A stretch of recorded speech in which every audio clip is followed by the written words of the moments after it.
யோவான் 14:16 நான் பிதாவை வேண்டிக் கொள்ளுவேன், அப்பொழுது என்றென்றைக்கும் உங்களோட கூட இருக்கும்படி சத்திய ஆவியாகிய வேறொரு தேற்றவலனை அவர் உங்களுக்கு தந்தருளுவார்.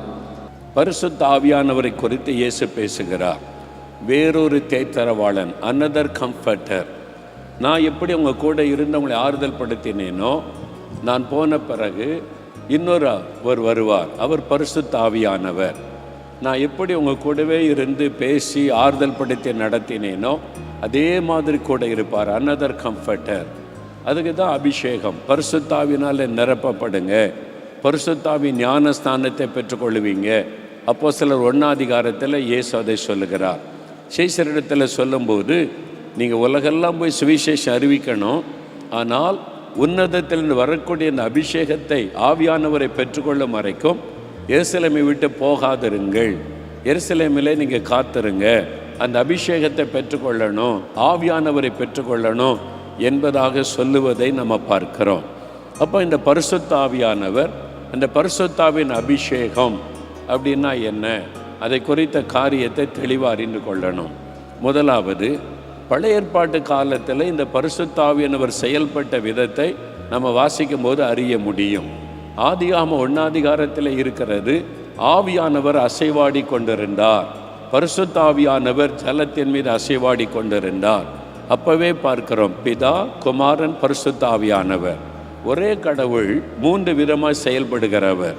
பிதாவாகிய தேவனாகவும் செயல்படுவார், குமாரனாகிய கிறிஸ்துவாகவும் செயல்படுவார், பரிசுத்த ஆவியானவராகவும் செயல்படுவார்.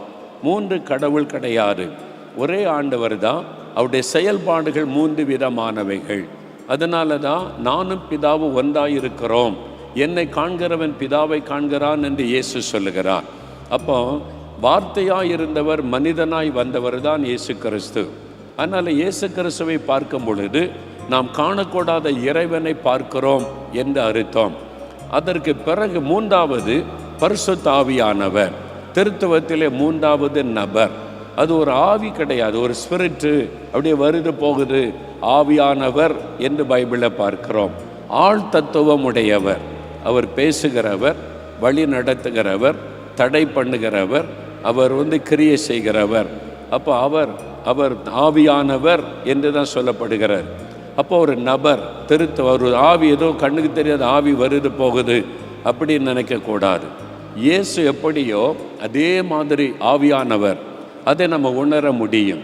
அப்போ பழைய ஏற்பாட்டு காலத்தில் இந்த பரிசுத்தாவின் அபிஷேகம் என்பது ஒரு சிலருக்கு கொடுக்கப்பட்டது. யாருக்கெல்லாம்டா, தீர்க்கதரிசிகள், அவங்க அபிஷேகம் பண்ணப்பட்டாங்க, அவங்க மேலே ஆவியானவர் இறங்கினார். 2வது ஆசாரியர்கள், அவங்க மேலே அபிஷேகம் ஊற்றப்பட்டு ஆவியானவர் அவங்களை பயன்படுத்தினார். அப்புறம் ராஜாக்கள், இப்போ சவுல் மேலே சாமுவேல் போய் அபிஷேகம் பண்ணும்போது ஆவியானவர் இறங்கினார், ஆவியினாலே நிரப்பப்பட்டு தீர்க்க தரிசனம் உரைத்தார். தாவீதின் மீது பரிசுத்த ஆவியானவர் தங்கி இருந்தார் என்று நம்ம வேதத்தில் 1 சாமுவேல் 16 வாசிக்கிறோம். நியாயாதிபதிகளின் புஸ்தகத்தை வாசிக்கும் போது சிம்சோன் மீது ஆவியானவர் இறங்கினார், கிதியோன் மீது ஆவியானவர் இறங்கினார், எப்தாவின் மீது ஆவியானவர் இறங்கினார். அதெல்லாம் நீங்கள் வாசிக்க முடியும். அதெல்லாம் நீங்கள் பழைய ஏற்பாட்டு காலத்தில் குறிப்பிட்ட மனிதர்கள் மேலே ஒரு குறிப்பிட்ட காரியத்தை செய்து முடிப்பதற்காக அவர்கள் பரிசுத்த ஆவியினால் நிரப்பப்பட்டாங்க, அவங்க மேலே ஆவியானவர் இறங்குவார். உதாரணத்திற்கு சிம்சோன் ஒரு பால சிங்கம் அவனை எதிர்த்து வருகிறது. அந்த சிங்கம் அவனை எதிர்த்து, இளம் சிங்கம் வருகிறது. கர்த்தருடைய ஆவியானவர் இறங்கின உடனே சிங்கத்தை ஆட்டுக்குட்டியை போல கிழித்தெறிந்து விட்டான். அப்போ பெலிஸ்தர்கள் அவனை ஒரு பட்டணத்துக்குள்ளே அடைத்து அவனை கைது பண்ணி அழித்து விட பட்டணத்தின் வாசலெல்லாம் மூடி வச்சுட்டாங்க. பெரிய கதவு, உயரமான கதவு, ஒரு ஆளால் பூட்டக்கூட முடியாது, பல பேர் சேர்ந்து பூட்டினா தான் அதை அசைக்க முடியும். அந்த மாதிரி ஒரு பட்டணத்துக்குள்ளே சிம்சோன் அகப்பட்டு கொண்டார். கர்த்தருடைய ஆவியானவர் இறங்கின உடனே ஒரு பலம் வந்தது. அந்த பட்டணத்தின் வாசல் கதவை உடைத்து எறிந்து தூக்கி சுமந்து கொண்டே போனான் என்று வசனம் சொல்லுகிறாரு. பரிசுத்த ஆவியானவர் சிம்சோன் மேலே இறங்கினார். ஒரு கழுதையின் பச்சை தாடை எலும்பை எடுத்து பெலிஸ்தரில் 1000 பேரை கொன்று குவித்து விட்டான். அவனை ஒருத்தராலும் ஜெயிக்க முடியலை. அந்த அபிஷேகம் அந்தந்த நேரம் அந்த அபிஷேகம் வரும். அந்த அபிஷேகம் இறங்கும் பொழுது அவன் வேறு மனிதனாய் வல்லமை உள்ளவனாய் மாறுவான். கிதியோனின் மீது ஆவியானவர் இறங்கும் போது உடனே யுத்தத்திற்கு புறப்படுவார். எத்தாவின் மீது ஆவியானவர் இறங்கும் பொழுது அவர் யுத்தத்திற்கு ஜனங்களை நடத்துவார். ஒரு குறிப்பிட்ட காரியத்தை செய்து முடிக்க குறிப்பிட்ட ஒரு மனிதன் மீது குறிப்பிட்ட சமயத்தில் ஆவியானவர் இறங்கி பயன்படுத்துவார். இதான் பழைய ஏற்பாட்டு காலத்தில் ஆவியானவருடைய செயல்பாடுகள். அதைத்தான் நம்ம வாசிக்கிறோம். ஆனால் புதிய ஏற்பாட்டில் நம்ம வரும்போது இது குறிப்பிட்ட மனிதருக்கு அல்ல. யோவேல் 2ஆம் அதிகாரம் 28வது வசனம் பாருங்க. அதற்கு பின்பு நான் மாம்சமான யாவர் மேலும் என் ஆவியை ஊற்றுவேன். அப்பொழுது உங்கள் குமாரரும் உங்கள் குமாரத்திகளும் தீர்க்க தரிசனம் சொல்லுவார்கள். மாம்சமான யாவர் மேலும் என் ஆவியை ஊற்றுவேன். இது கடைசி காலத்துக்கு தேவன் கொடுத்த வாக்கு தத்தம். புதிய ஏற்பாட்டு காலத்தில் ஆவியானவர் எப்படி செயல்படுவார்? மாம்சமான யாவர் மேலும் ஊற்றப்படுவார். ராஜாக்கள் மீது மாத்திரம் அல்ல, ஊழியர்கள் மீது மாத்திரம் அல்ல, தீர்க்கதரிசிகள் மீது மாத்திரம் அல்ல, மாம்சமான யாவர் மீதும். குமாரரும் குமாரத்திகள் சிறு பிள்ளைகள், ஸ்கூலில் படிக்கிற சிறு பிள்ளைகள் மேலே ஆவியானவர் ஊற்றப்பட்டு அவங்க தீர்க்க தரிசனம் உரைப்பாங்க. வாலிபர்கள் மீது ஆவியானவர் ஊற்றப்பட்டு அவங்க தரிசனங்களை பார்ப்பாங்க. வயதானவர்கள் மேலே ஆவியானவர் ஊற்றப்பட்டு அவங்க சொப்பனங்களை காண்பாங்க. ஊழியக்காரிகள் மேலே ஆவியானவர் ஊற்றப்பட்டு தீர்க்க தரிசனம் உரைப்பாங்க. அதுதான் கடைசி காலத்துக்கான தீர்க்க தரிசன வசனம். அப்போ இந்த புதிய ஏற்பாட்டு காலத்தில் எல்லார் மேலும் ஆவியானவர் ஊற்றப்படுவார். அதனால அது அப்போஸ்தலர் 2ஆம் அதிகாரத்தில் 120 பேர் மேலறையில் இருந்தாங்க. அதில் அப்போஸ்தலர்கள் இருந்தாங்க, இயேசுவனுடைய தாயாகிய மரியாள் இருந்தாங்க, இயேசுவனுடைய சகோதரர்கள் இருந்தாங்க. அவங்கெல்லாம் முதல்ல இயேசுவை நம்பலை. இயேசுடைய சகோதரர்கள் அவரை பரிகாசம் பண்ணுறாங்க, கேள்வி கேட்குறாங்க. இயேசு மரித்த உயிர்த்தெழுந்த பிறகு அவங்க இயேசுனுடைய சொந்த சகோதரர்கள் மரியாள் அவர்களுக்கு இயேசு பிறந்த பிறகு பிறந்த அவருடைய சகோதரர்கள் அவங்கெல்லாம் இயேசுவை முதல்ல நம்பலை. ஆனால் அதன் பிறகு இயேசு உயிர்த்தெழுந்த பிறகு இயேசுவை விசுவாசித்து மேலறையில் வந்தாங்க. அவங்க மேலே ஆவியானவர் ஊற்றப்பட்டார். முதல் நூற்றாண்டு திருச்சபையில் அந்த சர்ச்சு கவுன்சில் மீட்டிங் நடக்குது. அப்போஸ்தலர் 15ஆம் அதிகாரம். அங்கே இயேசு கிறிஸ்துவுடைய சகோதரர் யாக்கோபு அவங்க ஒரு பெரிய சர்ச் லீடராக இருந்தார்கள் என்பதாக நம்ம பார்க்கிறோம். அப்போ இதெல்லாம் நடந்தது அபிஷேகத்தின் மூலமாக. அவங்கெல்லாம் ஆவியில் நிரப்பப்பட்டாங்க. கன்னிமரியாள் அவங்கள பரிசுத்தாவினால் நிரப்பப்பட்ட அந்நிய பாஷை பேசினாங்க. எல்லார் மேலும் ஆவியானவர் ஊற்றப்பட்டார் என்று தான் அப்போஸ்தலர் நடபடிகளிலே வாசிக்கிறோம். கொர்நேலியு வீட்டில் கூடி வந்த எல்லார் மேலும் ஆவியானவர் ஊற்றப்பட்டார். அப்போ இந்த புதிய ஏற்பாட்டுக்கால அபிஷேகம் என்பது ஊழியக்காரர்களுக்கு மட்டுமல்ல. நீங்கள் ஸ்கூலில் படிக்கிற பிள்ளைகளாக இருந்தால் உங்கள் மேலேயும் ஆவியானவர் ஊற்றப்படுவார். உங்களுக்கு இந்த அபிஷேகம். நீங்கள் காலேஜில் படிக்கிற வாலிபர்கள், வேலை செய்கிற வாலிபர்களாக இருந்தால் உங்கள் மேலே இந்த அபிஷேகம் ஊற்றப்படும். நீங்கள் பிஸ்னஸ் பண்ணுகிற பெரியவங்களாக இருந்தால் உங்கள் மேலே இந்த அபிஷேகம் ஊற்றப்படும். நீங்கள் குடும்பஸ்தரியாக வீட்டு சமையலை கவனித்து கொண்டு கணவர் பிள்ளைகளை கவனிக்கிறேன்னா உங்கள் மேலே இந்த அபிஷேகம் ஊற்றப்படும். எல்லாருக்கும் உரியது. அதனால் இந்த கூட்டத்தில் வந்திருக்கிற அத்தனை பேர் மேலே இன்றைக்கு அபிஷேகம் ஊற்றப்பட போகிறாரு. ஆவியானவர் ஊற்றப்பட போகிறார். எல்லாருக்கும் இந்த அபிஷேகம் அது மாத்திரமல்ல. யோவான் 14:16 திரும்ப வாசிங்க. நான் பிதாவை வேண்டிக் கொள்ளுவேன், அப்பொழுது என்றென்றைக்கும் உங்களோட கூட இருக்கும்படிக்கு சத்திய ஆவியாகிய வேறொரு தேற்றவாளனை அவர் உங்களுக்கு தந்தருளுவார். என்றென்றைக்கும் உங்களோடு கூட இருக்கும்படி. பார்த்தீங்களா, பழைய ஏற்பாட்டில் அப்படி இல்லை. அந்த நேரம் ஆவியானவர் வருவார், வேலை முடிஞ்சோடனே போயிடுவார். அந்த நேரம் இறங்கி அவங்களை பயன்படுத்துவார், போயிடுவார். ஆனால் புதிய ஏற்பாட்டு காலத்தில் அப்படி இல்லை. ஆவியானவர் வந்துவிட்டால் என்றென்றைக்கும் உங்களோடு கூட இருப்பார். அவர் உங்களை விட்டு போக மாட்டார். என்றென்றைக்கு உங்களோடு கூட இருப்பார். ஒரு நாளின் 24 மணி நேரம் ஆவியானவர் உங்களோடு கூட இருப்பார். அப்போ எல்லாருக்கும் உள்ளவர் ஆவியானவர், என்றென்றைக்கும் கூட இருக்கிறவர் ஆவியானவர். எதுக்கு இந்த அபிஷேகம்? எதற்கு இந்த ஆவியானவர்? ஏன் அவரை பெற்றுக்கொள்ளணும்? 3 விதமான ஆசீர்வாதம் இருக்குது. முதலாவது 2 கொரிந்தியர் 3:17. கர்த்தரே ஆவியானவர், கர்த்தருடைய ஆவி எங்கே உண்டோ அங்கே விடுதலை உண்டு. ஆமென், அல்லேலூயா. கர்த்தரே ஆவியானவர். கர்த்தருடைய ஆவி எங்கேயோ அங்கே விடுதலை உண்டு. இந்த பரிசுத்த ஆவியானவர் யார்? வேதம் சொல்லுகிறது கர்த்தரே ஆவியானவர். தி லார்ட் இஸ் த ஸ்பிரிட். கர்த்தரே ஆவியானவர். அப்போ பரிசுத்த ஆவியானவர் நமக்குள் இறங்கி நம்மை நிரப்பும் போது என்ன அர்த்தம்?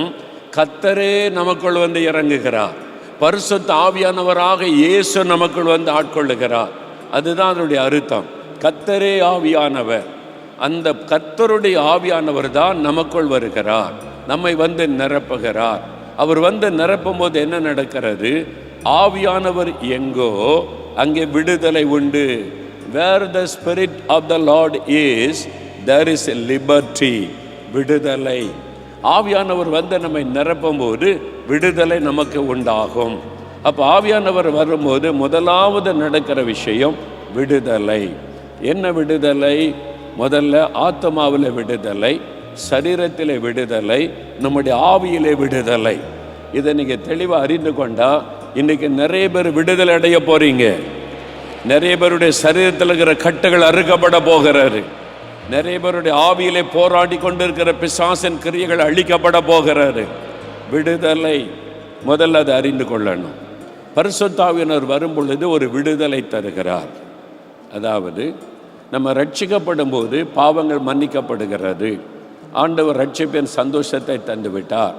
ஆனால் இனி நம்ம பாவம் நிறைந்த உலகத்தில் இருக்கிறதுனால சில போராட்டம் வருகிறது.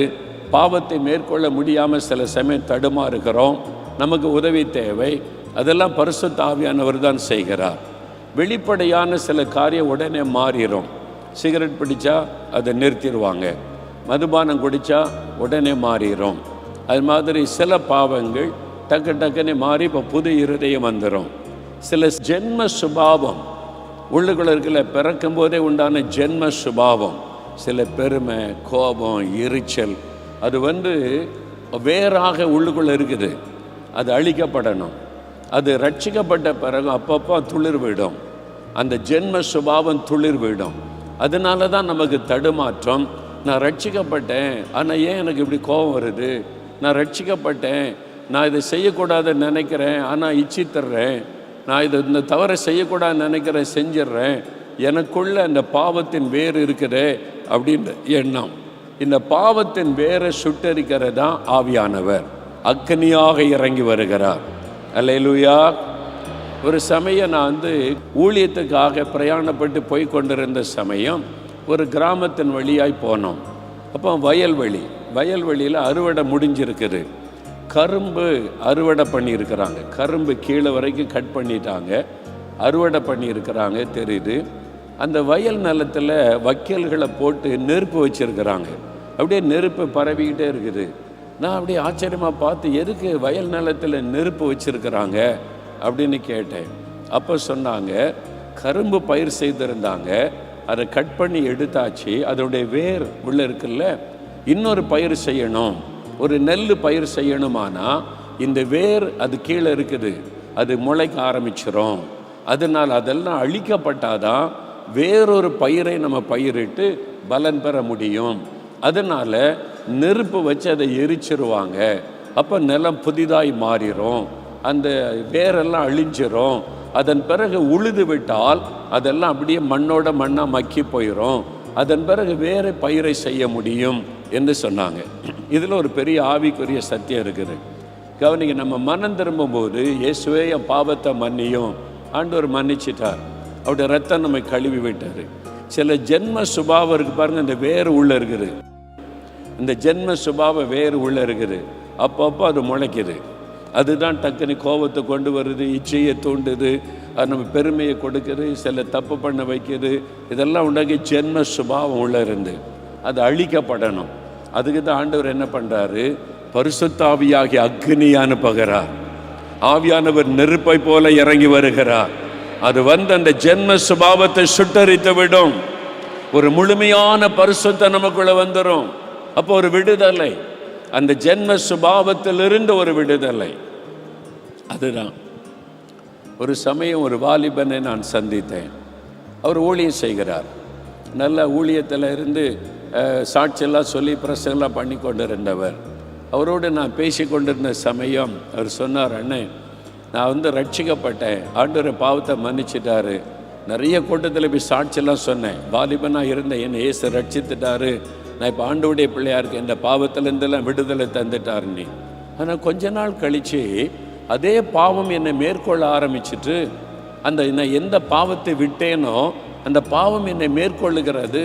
அப்பப்போ வீழ்ச்சி, நான் ரொம்ப கஷ்டப்பட்டு போனேன், பாவத்தை விட முடியலையே, திரும்ப திரும்ப வருதே, எப்படி? ஒரு பக்கம் ரட்சிப்பின் சந்தோஷம் இருக்குது, அடுத்த பக்கம் இந்த பாவம் வந்தோடனே சந்தோஷம் பாதிக்கப்படுது. நம்மளால் பரிசுத்தமாக வாழ முடியலையே, இந்த பாவம் தொடர்ந்துக்கிட்டே இருக்குதுன்னு எனக்கு பெரிய கேள்வி. நான் உண்மையாக ரட்சிக்கப்பட்டிருக்கேனா?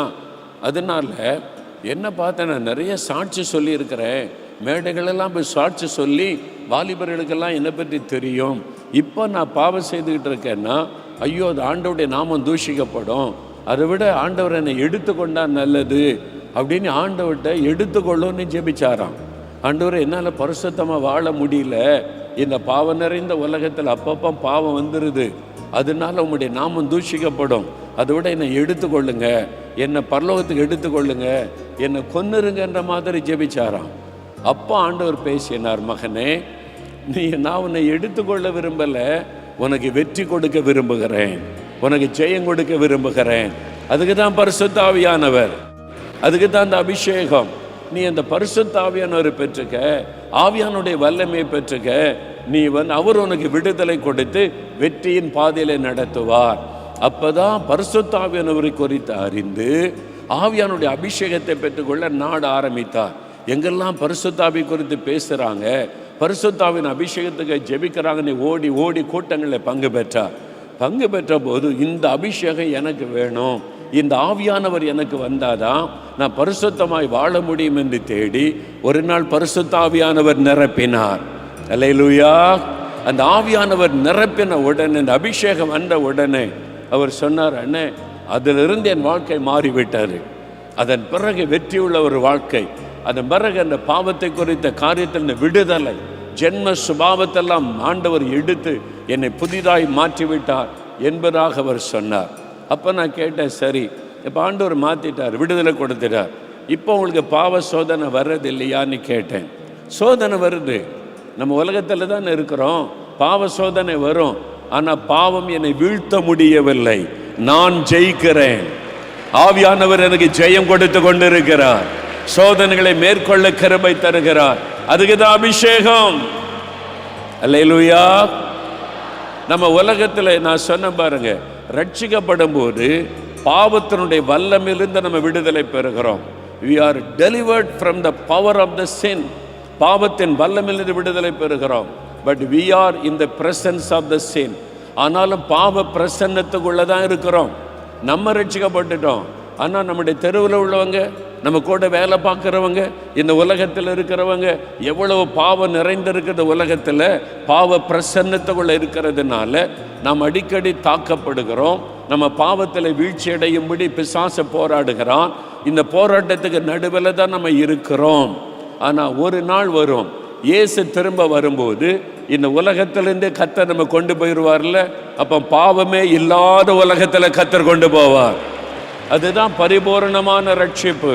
அதான் முடிவு பரியந்தம் நிலைத்திருப்பவன் ரட்சிக்கப்படுவான். அதான் கடைசி காலத்தில் வருகிற ரட்சிப்பு. அது வரைக்கும் போராட்டம் இருந்துக்கிட்டே இருக்கும். வேலை செய்கிற இடத்துல, படிக்கிற இடத்துல, வீட்டுக்குள்ளே கோபம் வர்ற மாதிரி காரியம் நடக்கும், எரிச்சல் வர்ற மாதிரி காரியம் நடக்கும், பாவம் செய்கிற மாதிரி சூழ்நிலை வரும். ஆனால் ஆண்டவர் பாதுகாப்பார், ஆவியானவர் பலப்படுத்தி தைரியப்படுத்தி பாதுகாப்பார். அதுக்கு தான் துணையாளராய் நமக்கு இருக்கிறவர் ஆவியானவர். அல்லேலூயா. அதுக்கு தான் இந்த அபிஷேகத்தை பெற்றுக்கொள்ளுங்கள் என்று ஆண்டவர் சொல்ல காரணம்.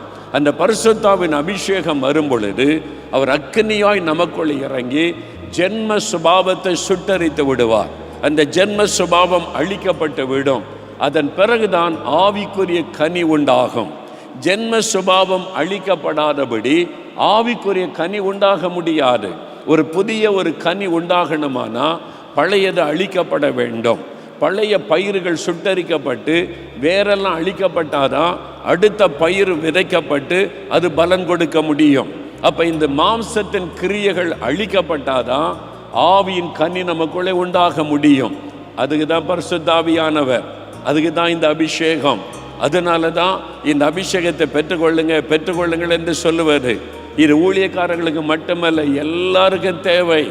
அதனால தான் மாம்சமான யாவர் மேலும் என் ஆவியை ஊற்றுவேன் என்று ஆண்டவர் சொல்லுகிறார். அப்போ அபிஷேகம் பெற்று பாவமே செய்ய முடியாதா? அப்படி கிடையாது. அபிஷேகம் பெற்றிருந்த தாவீது விழுந்து போக வாய்ப்பு இருந்தது. அபிஷேகம் பெற்றிருந்த சிம்சோன் விழுந்து போக வாய்ப்பு இருந்தது. அதனால தான் எபேசியரில் ஆவியானவர் சொல்லுகிறார், எப்பொழுதும் பரிசுத்த ஆவியினாலே நிறைந்திருங்கள். Be filled with the Holy Spirit always. எப்பொழுதும். நம்ம கூட்டத்தில் வரும்பொழுது மாத்திரம் அல்ல, தினமும் அதிகாலையில் எழும்பி பரிசுத்த ஆவிக்குள்ளே நிரம்பி ஜெபிக்கணும். ஆவியானவருக்கு இடம் கொடுக்கணும். வேத வசனத்தை தியானித்து அனுதினமும் நம்ம அபிஷேகத்தை பெற்றுக்கொள்ளணும். அனுதினமும் ஆவியில் நிரம்பி ஜெபிக்கணும். அனுதினமும் ஆவியானவர் நம்மை நிரப்ப இடம் கொடுக்கணும். தினந்தோறும் ஆவியில் நிரம்பி அந்நிய பாஷையில் ஜெபிக்க ஜெபிக்க ஜெபிக்க உங்களுடைய பரிசுத்த விருத்தி அடையும், பக்தி விருத்தி அடையும், ஆண்டவருடைய ஐக்கியம் பெருகும். அதுக்கு தான் வேத வாசிப்பு, தியானம், ஜெபம். அனுதினம் வேதத்தை தியானித்து ஜெபிக்க ஜெபிக்க ஆவியானுடைய பாதுகாப்பு உங்களுக்கு உண்டாயிருக்கும். அதனால தினமும் பரிசுத்த ஆவிக்குள்ளே நிரம்பி ஜெபிக்கணும். அதனால இந்த அபிஷேகம் வரும்போது நம்முடைய ஆத்மாவிலே விடுதலை, ஜென்ம சுபாவத்திலிருந்து விடுதலை. இன்னொரு விடுதலை கிடைக்கும். நல்ல கவனிங்க, இன்னொரு விடுதலை. என்ன விடுதலைன்னு சொன்னால், சரீரத்தில் சில வியாதிகள், சில பலவீனங்கள் நம்மை தாக்கி இருக்கக்கூடும். இந்த வியாதி சுகமாகாது அப்படின்னு கூட சொல்லி இருக்கக்கூடும். ரொம்ப பாதிப்பு, அது மாதிரி கஷ்டப்படக்கூடும். என்ன நடக்குது? நான் கர்நாடகா மாநிலத்தில் ஒரு சமயம் அநேக வருஷத்துக்கு முன்னால் ஊழியத்திற்காக அழைக்கப்பட்டு போயிருந்தேன். அங்கே போனபோது ஒரு மிஷினரி, அவங்க தான் கூட்ட ஒழுங்கு பண்ணியிருந்தாங்க. அவங்க சொன்னாங்க, ஒரு பிராமண குடும்பத்தார் இயேசுவை ஏற்றுக்கொண்டிருக்கிறாங்க. அவங்க பிராமண குடும்பத்தார் ரொம்ப ஆச்சாரமானவங்க. அந்த குடும்பமாக ரட்சிக்கப்பட்டு இன்னைக்கு இயேசுக்கு சாட்சியாக இருக்கிறாங்க. எந்த ஊழியக்காரங்க வந்தாலும் வீட்டுக்கு ஜெபிக்க கூட்டிகிட்டு வாங்கன்னு சொல்லுவாங்க. அவங்க வீட்டில் போய் ஜெபிக்கலாமான்னு கேட்டாங்க. ஓ, இப்படி ஒரு குடும்பம் ரட்சிக்கப்பட்டிருக்குதா, அவங்கள நான் பார்க்கணுன்னு சொல்லியே நான் போனேன். அங்கே போனபோது அந்த கூட்டத்தில் கணவன், மனைவி, பிள்ளைகள்லாம் இருந்தாங்க. வயசான ஒரு ஐயா இருந்தாங்க. அவங்களுடைய தகப்பனார் வயசானவர். அவங்களுக்கு 60-65 வயசுக்கு மேலே ஆயிட்டு, ரிட்டையர்ட்லாம் ஆகிட்டாங்கன்னு வைங்க. அவர் ரொம்ப உற்சாகமாக வாலிப மாதிரி துள்ளிக்கிட்டே சொன்னார், என் வாழ்க்கையில் ஒரு அற்புதம் நடந்தது, I want to share with you என்று சொல்லி பேசினார். என்னையா அற்புதம் நடந்துச்சுன்னு கேட்டேன். அவர் சொன்னார், சில வருடங்களுக்கு முன்னால் என் சரீரம் வாத நோயினால் பாதிக்கப்பட்டார். வாத வியாதியினால் பாதிக்கப்பட்டு கை கால்கள் செயலற்று விட்டார். கை கால் செயலற்று படுத்த படுக்கையில் ஆகிவிட்டேன். என்னால் எழும்ப முடியாது, நடக்க முடியாது, எல்லாமே படுக்கையில் ஆகிவிட்டேன். கையை பயன்படுத்த முடியாது, காலை பயன்படுத்த முடியாது. டாக்டர் சொல்லிட்டாங்க, அவங்களுக்கு வயசாயிற்று, அவனுடைய எலும்பெல்லாம் பாதிக்கப்பட்டு விட்டார், நரம்பு மண்டலம் பாதிக்கப்பட்டு விட்டார், இனிமேல் அவங்க படுக்கையில் தான் அவனுடைய லைஃப்னு சொல்லிட்டாங்க. கைவிடப்பட்ட நிலைமை அப்படின்னா என்ன? நரம்பு எலும்புகள் பாதிக்கப்பட்டு முடமாக்கப்பட்ட நிலைமையில் படுத்திருக்கிறாங்க. அவங்க படுக்கையில் தான் எல்லாமே குடும்பத்தார் உதவி செய்கிறாங்க. அப்போ ஊழியக்காரரை ஜெபிக்க கூட்டிகிட்டு வரும்போது ஒரு ஊழியக்காரரை இந்த மிஷினரி கூட்டிகிட்டு போனாங்க. அந்த ஐயா படுக்கையில் படுத்திருக்கிறாங்க. அந்த ஊழியக்காரர் பக்கத்தில் போய் அந்த குடும்பத்தார் எல்லாம் நிற்கிறாங்க. இவருக்காக ஜெபிக்கணும்னு கேட்டாங்க. வியாதி படுக்கையில் கை கால்கள் பயன்படுத்த முடியாமல் படுத்திருக்கிறார். அவருக்காக ஜெபிங்கன்னா என்ன அர்த்தம்? சுகத்துக்காக ஜெபிங்கன்னு அர்த்தம். ஆனால் இந்த ஊழியக்காரர் என்ன பண்ணார்? பக்கத்தில் போய், ஐயா உங்களுக்கு நான் எதுக்காக ஜெபம் பண்ணணும் அப்படின்னு கேட்டார். கை கால்கள் பயன்படுத்த முடியாது, படுத்த படுக்கை, டாக்டர்ஸ் கைவிட்டுட்டாங்க, ஜெபிக்க கேட்குறாங்க. இந்த ஊழியக்காரர் பாருங்கள், அந்த ஐயா கிட்ட போய் உங்களுக்காக நான் ஜெபிக்கிறேன், எதுக்காக ஜெபிக்கணும் அப்படின்னு கேட்டார். குடும்பத்தாரெலாம் ஆச்சரியமாக பார்க்குறாங்க. அந்த ஐயா படுத்து கிடந்து அப்படியே பார்த்துட்டு, ஐயா நான் பரிசுத்த ஆவியினால் நிரப்பப்படணும், ஜெபம் பண்ணுங்க அப்படின்னார். அல்லேலூயா. நான் படுத்த படுக்கையில் இருக்கிறேன், கை கால் பயன்படுத்த முடியல, வாத வியாதி சுகமாகறதுக்கு ஜெபம் பண்ணுங்க, எழுப்பி நடக்கிறதுக்கு ஜெபிங்கன்னு சொல்லலை. அவர் என்ன ஜெபிக்க கேட்டார்? நான் பரிசுத்தாவினால நிரப்பப்படணும், நான் ஆவில நிரப்பி அந்நிய பாஷை பேசணும், அந்த ஆசீர்வாதம் எனக்கு வேணும், அதுக்கு ஜெபம் பண்ணுங்க அப்படின்னார். ஊழியக்காரருக்கு ரொம்ப ஆச்சரியம், குடும்பத்தாரெலாம் ஆச்சரியமாக பார்க்குறாங்க. இவருக்குள்ள இப்படி ஒரு ஆசை, ஒரு வாஞ்சை இருந்திருக்குது. நம்மெல்லாம் சுகத்துக்காக ஜெபிக்கிறோம், அவர் பரிசுத்தாவினால நிரப்பப்படணும், அந்நிய பாஷை பேசணும், அந்த ஆசீர்வாதம் வேணும்னு கேட்குறாரு. பிராமண தகப்பனார். அந்த ஊழியக்காரர் ரொம்ப சந்தோஷமாக, சரிப்பா நம்ம ஜெபிக்க போகிறோம், எல்லோரும் சுற்றி நின்று நாங்கள் எல்லாம் உங்களுக்காக ஆவில நிரம்பி ஜெபிக்க போகிறோம், நீங்கள் தாகத்தோடு கேட்கணும், இயேசுவே என்னை ஆவியினாலே நிரப்பும், பரிசுத்தாவில நிரப்பும்னு ஜெபிக்கணும். சரி அப்படின்னு கண்ணை மூடினாங்க. எல்லாம் கரம் உயர்த்தி ஜெபிக்க ஆரம்பித்தா ஆவியானவர் இறங்க ஆரம்பித்தா. எல்லோரும் ஆவில நிரம்பி அந்நிய பாஷையில் ஜெபிச்சுக்கிட்டே இருக்காங்க. நல்ல ஒரு அனாயிண்டிங், அபிஷேகம் வந்து இறங்கி விட்டார். எல்லாம் ஒரு 15 நிமிஷம் 20 நிமிஷம் அந்நிய பாஷையில் அப்படியே ஜெபிக்கிறாங்க. ஜெபிச்சு முடிச்சு கண்ணை திறந்து பார்த்தா படுக்கையில் இருந்த ஆளை காணோம், படுக்கையில் இருந்த தகப்பனாரை காணோம். எங்கடா அவர்னு பார்த்தா படுக்கை விட்டு எழும்பி துள்ளி குதிச்சு நடனம் ஆடி அந்நிய பாஷையில் பேசிக்கிட்டு இருக்கிறார். அல்லேலூயா, அல்லேலூயா. என்னங்க நடந்துச்சு? அவர் சுகத்துக்காக ஜெபிக்கவே இல்லையே, அவர் சுகம் பெறணும்னு யாரும் ஜெபிக்கலையே, அபிஷேகம் பெற ஜெபிக்கப்பட்டது. என்ன நடந்தது?